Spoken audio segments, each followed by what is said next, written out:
Hi, welcome back to Stitch by Emma. I'm Emma, and let's go through everything I made over the summer. If you can forgive me, I'm back in my old filming location to get natural light because I've been having really bad headaches lately and I didn't want to put on the ring light in my crochet corner, so we're just using the window today just to be safe. But I love doing these wrap-up videos. I used to do like a monthly based wrap-up and I still do that in like short form, but I found that for these longer videos it's better to split them up by season, you know, because then you get a nice good chunk of everything, because some months have been super productive and some I only finish one thing. For August, the last month of my summer section, I'm only gonna finish one project, if I even finish it in time. I'm gonna show you where it currently sits right now at the end of this, and then in my fall video you can see it for real. I'll just go through each of these one at a time, talk about them. There's only one design in here that has a pattern. There's another one that has a pattern in the works, and then there's another one that has a tutorial on my channel. I like to give disclaimers about patterns at the very beginning just so there's no confusion, but if there ever is a pattern for something, I will say it. And whether it's mine or somebody else's, I will always say that there is a pattern. So if I don't mention a pattern for anything, then there's just no pattern. I do a lot of freehanding, a lot of one-off. We'll start with the one that has patterns, and that's for the Dolly top. I have 5 versions of this because I made so many while like trying to prep for the pattern to come out, and I'll probably be dropping some on my website when I do my next drop,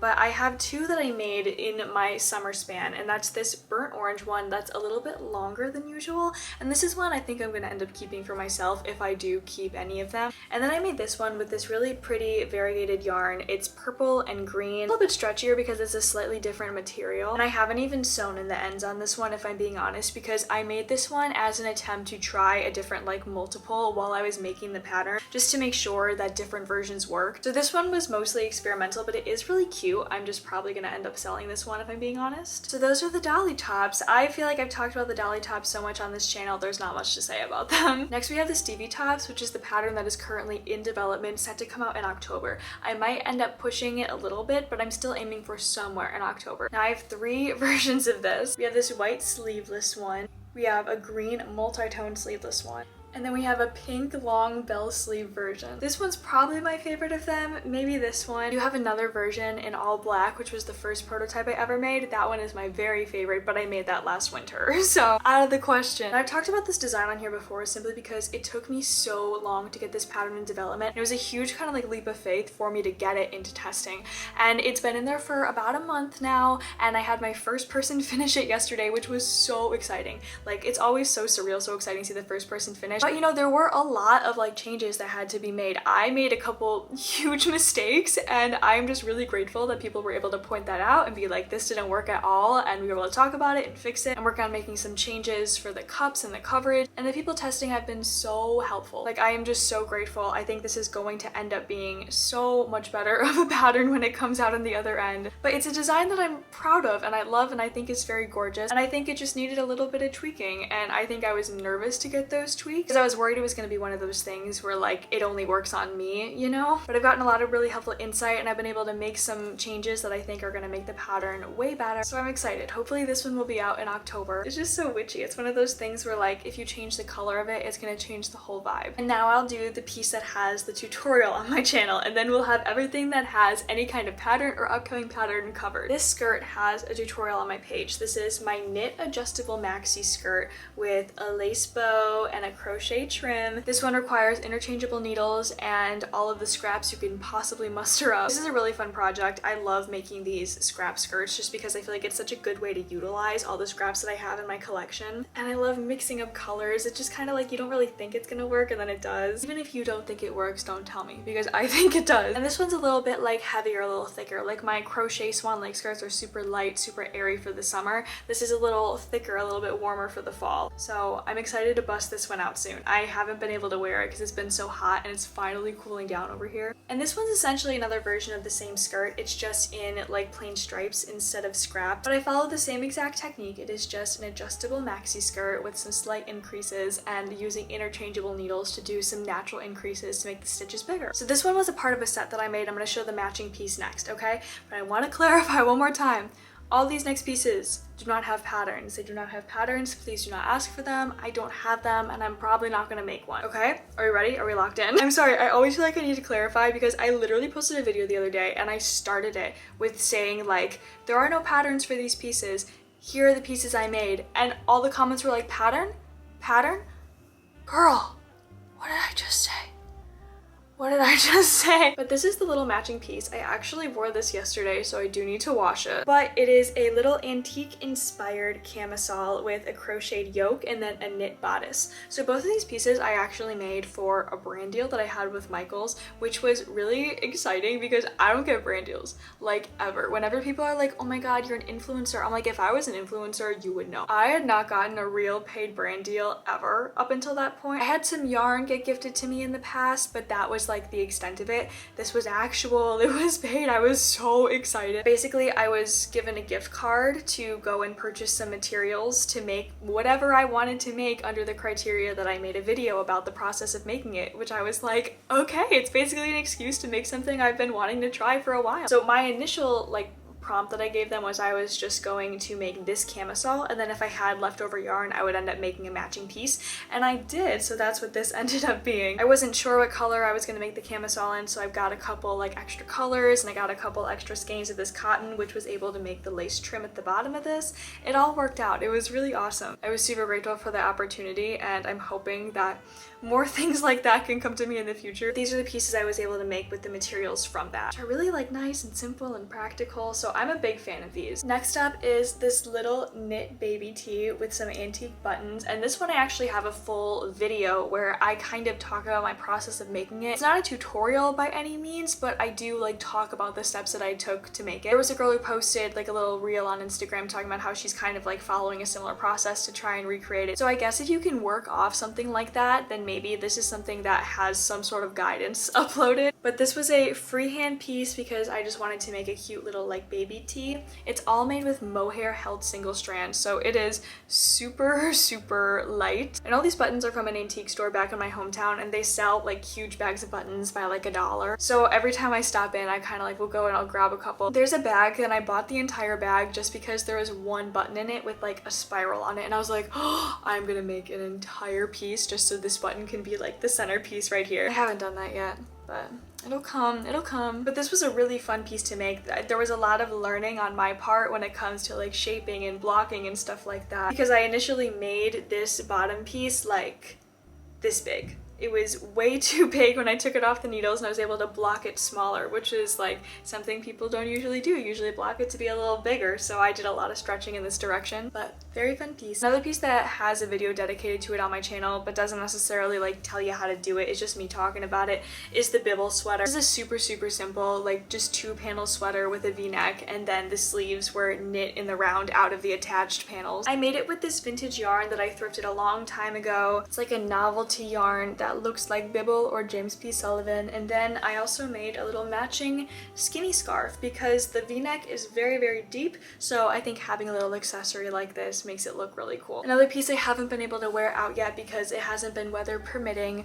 but it will be soon. I think these two upcoming pieces, through the last two aside from my current work in progress, might be my favorite. We'll start with this little tube top number. So this is a monochrome tube top with I-cord detailing and then little buttons in the floral I-cords, and then it's a halter. Because the halter kind of pulls a little bit sometimes, it really doesn't that much anymore after I've properly secured it, but I take this little piece of lace, which isn't even connected, and I just kind of wrap it around, and I would tuck that in when I wear it. Very cute, it's very simple. Because I didn't knit this in the round, I knit a straight tube and then connected it. I left part of it open, and then these open up. These are functional buttons on the side here, but they're also colorful and fun. This was a very fun experimental piece that I've worn multiple times since making this. I made this one really recently, and I love this one. I think it's so cute and fun. Now this dress, God, do I love this dress. I made this dress as kind of a detox from pattern writing because I was talking about how long the Stevie top took me to make,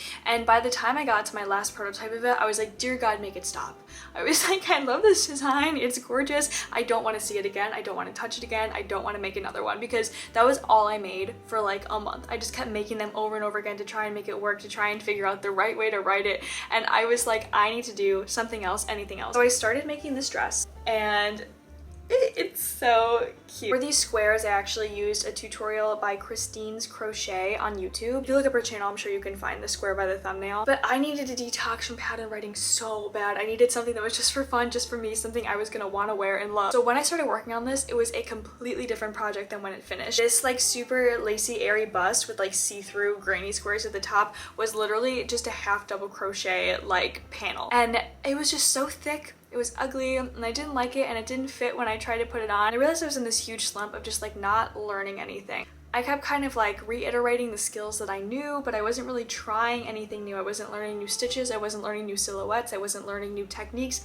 And I was like, fuck it, if I'm gonna make something new, the entire thing is gonna be made up of new things I've never done before. So I started by making these squares, and then by the time I got to the straps, I tried to do little like cap sleeves. Again, too thick, I really didn't like it. I frogged the whole thing and did a different square for the straps, and all of a sudden I had this bust that I loved, and I was like, oh my god, I had to redo everything on it, but I love it. And then we got to the actual body of it, and I'll let you guess, yes, I did restart the entire thing. I was doing a similar shape of a stitch. I was doing one with a very tight double crochet, and all of my yarns were completely different colors. I switched up my color scheme after I literally had done like maybe 10 rows of this. Frogged everything, new stitch, new colors. And instead I switched to the same kind of like rounded stripes, except I'm using a treble stitch that's a lot airier. Then like always when I do like dresses and skirts and stuff, I do like functional increases by slightly switching up the stitch in the middle of it so that it adds to it instead of adding just like a plain little increase row.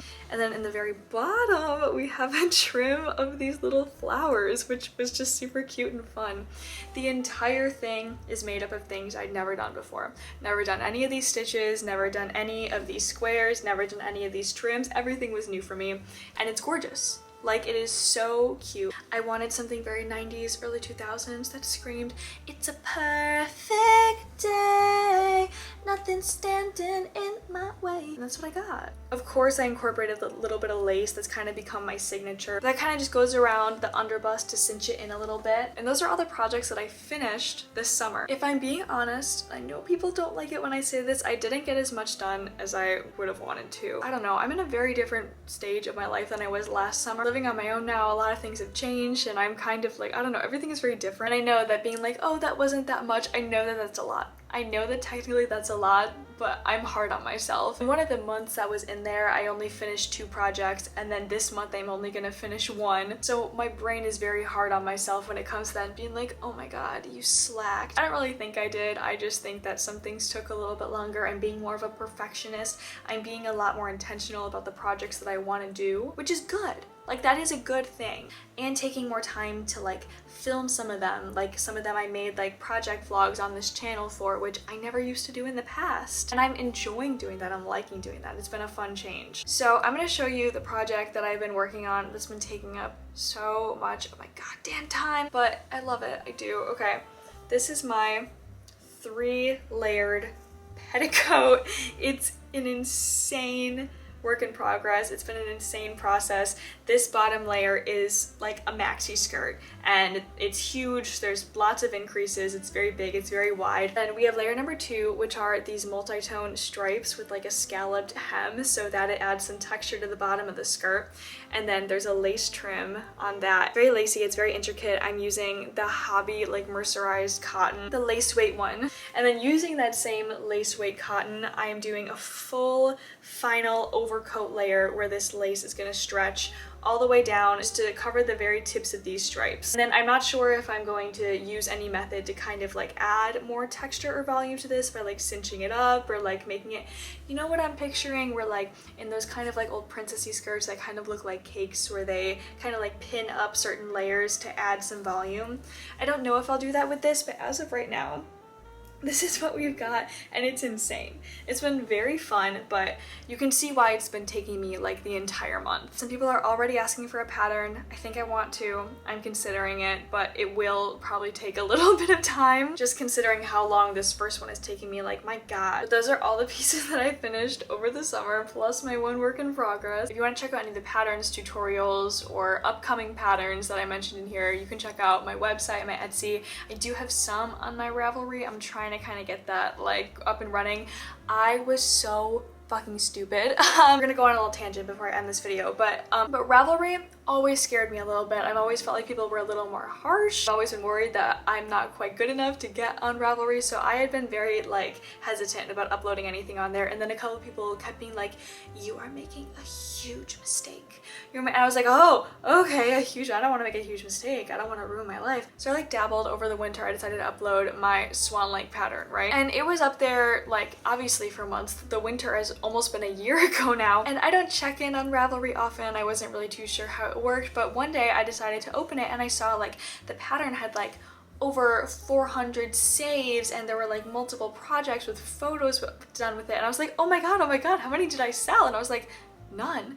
It's like 0 sales. I was like, wait, how? And that's how I learned that like you can log things that you didn't buy directly on Ravelry, blah blah blah. But I was still a little confused, not to be conceited, but I was like, okay, if it has over like 400 saves and multiple projects logged, then like I feel like it would have had to have at least one sale after like 8 months of activity.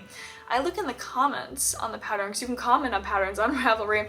They were like, this pattern is so pretty, when will it be available to buy on Ravelry? And I was like, what? It's not available to buy. And that's when I realized I never actually added it to my shop. I added it to like patterns so you can like see it and stuff, and you can log it if you bought it on other like websites, but you couldn't buy it on Ravelry because I never uploaded the fucking PDF because I'm an idiot. So that one is up there now. My penny lane code is up there now too, like actually available. But if I'm being honest, the interface for like the selling portion, a little bit difficult to figure out. It's not very intuitive, and I had a couple people like being kind of low-key mean to me on TikTok. I told this story and they were like, this generation, these teenagers, they have no idea how to use websites. All they know are apps and their phone. I'm like, okay, chill. I'm almost 26 years old. Lately people have been calling me a teenager. I feel like I don't look like a teenager, I don't act like a teenager, I don't understand that. I'm 25, I turn 26 quite soon, like soon enough to start panicking about health insurance soon. I know how to use websites, I grew up in computer class, and I can know how to use websites and still say that the Ravelry interface on the selling side is not very intuitive. The way that you actually add the PDF is hard to figure out. There's like a little tiny button in the corner that says like add pattern once you already think you've added the pattern. It's not easy. Now that I know it, it's easy. Now that I've figured it out. If you've never used it before, it's a little clunky. It's a little hard to understand. But whatever, man. Now I can slowly start adding in my stuff. It's a little intimidating to me still, but I'm gonna try and get over my fears. The way I'm gonna split up these season videos, spring was like March to May, and then we have June to August for summer. Then we're gonna do September to November, and then December to February for winter. So we will do another one of these at the end of November and wrap up whatever I made for the fall, which hopefully is going to be really exciting and beautiful. I have some fun ideas that I'm not gonna share because I don't know if they're gonna happen. I don't want to get anybody's hopes up. Thank you for watching. You can check out any of my patterns on my Etsy website, some on my Ravelry, and I do have some pieces for sale on my website if you want to check that out. I know I say this at the end of almost every video that that's gonna get updated soon, but I actually mean it this time. That's gonna be updated very soon. I'll have some fun new pieces, probably some of the Dolly tops, some of the Stevie tops, things that I am just kind of needing to clear out. So I will catch you in the next one. Bye!